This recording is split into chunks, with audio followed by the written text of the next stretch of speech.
10 సంవత్సరాల నుంచి వెళ్ళి కాంగ్రెస్ పార్టీలో పనిచేస్తున్నాను. అధికారం ఉన్నా లేకున్నా ప్రజల సమస్యలపై ఉన్నాను. ఇంతకుముందు కూడా ప్రజల్లోనే మధ్యలోనే ఉన్నాను. అక్కలు, చెల్లెళ్ళు, తమ్ముళ్ళు, అన్నలు అందరూతోనే కలిసి ఉన్నాను. ఇప్పుడు కూడా 28వ డివిజన్లో పోటీ చేస్తున్నాను.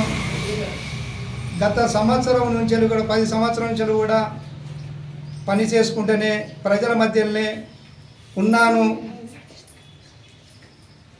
నాకు ఒక్కసారి అవకాశం ఇవ్వాలని 28వ డివిజన్లో ఇవ్వాలని ప్రజలను కోరుకుంటున్నాను.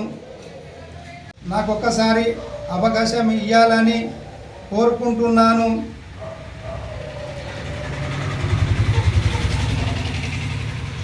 ఇప్పుడు అభివృద్ధి 28వ డివిజను మీరు అవకాశం ఇస్తే ఎంతో అభివృద్ధి చేస్తానని కోరుకుంటున్నాను.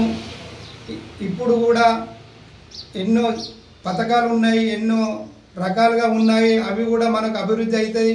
కాంగ్రెస్ పార్టీని గెలిపించాలని కోరుకుంటున్నాను. 28వ డివిజన్ అందరికీ నా మనస్ఫూర్తిగా దండాలు.